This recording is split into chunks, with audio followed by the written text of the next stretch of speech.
ಸಪ್ತ ಜನ್ಮಾನಿ ಕೃತೆ ಪಾಪಂ ಮುಕ್ತಿರ್ಭವತಿ ತತ್ಕ್ಷಣಾತ್ ಅಂತ ಹೇಳ್ತಾ ಎಲ್ಲರಿಗೂ ರಥಸಪ್ತಮಿಯ ಶುಭಾಶಯಗಳು.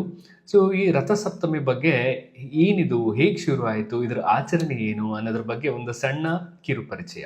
ಬಾಲ್ಯದಲ್ಲಿ ಅಜ್ಜಿ ಈ ತಿಥಿಗಳ ಬಗ್ಗೆ ಎಕ್ಸ್ಪ್ಲೈನ್ ಮಾಡ್ತಾ ಹೋದಾಗ ಒಂದೊಂದು ತಿಥಿಗೆ ಒಂದೊಂದು ಹಬ್ಬಗಳನ್ನ ಜೋಡಿಸಿ ಹೇಳೋರು, ಸೊ ದಟ್ ಮಕ್ಳುಗಳು ಆ ತಿಥಿಗಳನ್ನ ನೆನ್ಪಿಟ್ಕೊಳ್ಳಿ ಅಂತ.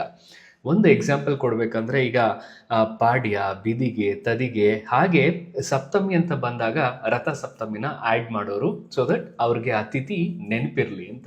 ಭಾರತೀಯ ಸಂಸ್ಕೃತಿ ಪರಂಪರೆಯಲ್ಲಿ ಸರ್ವ ದೇವತೆಗಳಿಗೂ ಸಮಾನ ಪೂಜೆ, ಪುನಸ್ಕಾರ ಮತ್ತು ಒಂದೊಂದು ದೇವತೆಗಳಿಗೂ ಒಂದೊಂದು ಮಹತ್ವ ಇದೆ ಅಂತ ಎಷ್ಟೊಂದ್ ಕಡೆ ಹೇಳ್ಕೊಂಡು ಬಂದಿದ್ದಾರೆ. ಅದರಲ್ಲಿ ಈ ರಥ ಸಪ್ತಮಿ ಯಾಕೆ ಇಷ್ಟೊಂದು ಇಂಪಾರ್ಟೆಂಟ್ ಅಂತ ನೀವು ಕೇಳಿದ್ರೆ, ಮಾಘ ಮಾಸದ ಶುಕ್ಲ ಪಕ್ಷದ ಸಪ್ತಮಿ ತಿಥಿಯಂದು ಸೂರ್ಯದೇವರು ತಮ್ಮ ಹಳೆ ರಥವನ್ನ ಬಿಟ್ಟು ಹೊಸ ರಥವನ್ನ ಏರ್ತಾರೆ. ಸೊ ಆದ ಕಾರಣ ಇವತ್ತು ರಥ ಸಪ್ತಮಿ ಅಂತ ಆಚರಿಸ್ತಾರೆ. ಹಾಗೂ ಒಂದಷ್ಟು ಜನ ಇವತ್ತು ಸೂರ್ಯನು ಜನ್ಮಿಸಿದ ದಿನ ಅಂತ ಸೂರ್ಯ ಜನ್ಮದಿನ ಅಂತ ಕೂಡ ಆಚರಿಸ್ತಾರೆ. ಭೌಗೋಳಿಕವಾಗಿಯೂ ಕೂಡ 15 ದಿನದ ಹಿಂದೆ ಸೂರ್ಯದೇವರು ಮಕರ ರಾಶಿಗೆ ಪ್ರವೇಶಿಸಿ ಅದು ಮಕರ ಸಂಕ್ರಾಂತಿ ಅಂತ ಆಗಿ ನಾವೆಲ್ಲರೂ ಎಳ್ಳು ಬೆಲ್ಲನ ಹಂಚಿ ಹಬ್ಬನ ಆಚರಿಸಿದ್ವಿ ಕೂಡ.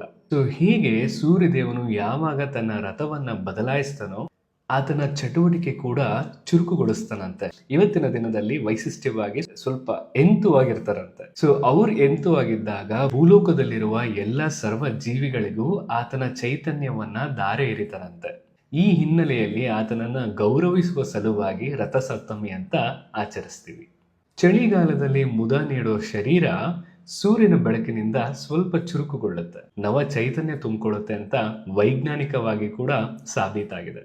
ಹೀಗೆ ಹಬ್ಬಗಳು ಪ್ರತಿ ವರ್ಷನೂ ಬರ್ತವೆ ಹೋಗ್ತವೆ, ಆದರೆ ಅವುಗಳ ಆಚರಣೆ, ಹಿಂದಿನ ಗೂಢರ್ಥ, ವೈಜ್ಞಾನಿಕತೆ, ಈ ಅಂಶಗಳನ್ನ ಅರ್ಥಾಗ ಒಂದು ಆಚರಣೆ ಅರ್ಥಪೂರ್ಣವಾದಂತ ಆಚರಣೆ ಆಗುತ್ತೆ. ಸೊ ಎಸ್ಪೆಷಲಿ ರಥಸಪ್ತಮಿ ದಿನ ಕಬ್ಬಿನಿಂದ ನೀರನ್ನ ತಿರುಗಿಸಿ, ಅಂದ್ರೆ ಈಗ ಸ್ನಾನಕ್ಕೆ ಏನು ಬಿಸಿನೀರನ್ನ ಇಟ್ಕೊಂಡಿರ್ತೀವಲ್ಲ ಆ ನೀರನ್ನ ಕಬ್ಬಿನಿಂದ ತಿರುಗಿಸಿ ಸೂರ್ಯನ ವೃಕ್ಷ ಎಂದೇ ಪ್ರಖ್ಯಾತವಾದಂತ ಎಕ್ಕದ ಎಲೆಯನ್ನ ತಲೆ ಮೇಲೆ ಇಟ್ಟು ಸ್ನಾನ ಮಾಡಿದ್ರೆ ಇನ್ನೂ ಒಳ್ಳೇದು ಅಂತ ಪುರಾಣದಲ್ಲಿ ಹೇಳ್ತಾರೆ. ಹೀಗೆ ನಮ್ಮ ಕಣ್ಣಿಗೆ ಕಾಣುವಂತ ದೇವರು ಸೂರ್ಯ ಮತ್ತೆ ಚಂದ್ರ, ಪ್ರತ್ಯಕ್ಷವಾಗಿ ಕಾಣುವಂತ ದೇವರುಗಳನ್ನ ನಮಸ್ಕರಿಸ್ತಾ ರಥಸಪ್ತಮಿನ ಆಚರಿಸೋಣ ಅಂತ ಹೇಳ್ತಾ ಎಲ್ಲರಿಗೂ ರಥಸಪ್ತಮಿಯ ಶುಭಾಶಯಗಳು. ಹಾಗೂ ಥ್ಯಾಂಕ್ಸ್ ಫಾರ್ ವಾಚಿಂಗ್ ನಿಮ್ಮ ನೆಚ್ಚಿನ ಚಾನಲ್ ಟಾಕೀಸ್. ನಾನು ನಿಮ್ಮ ಗುರು.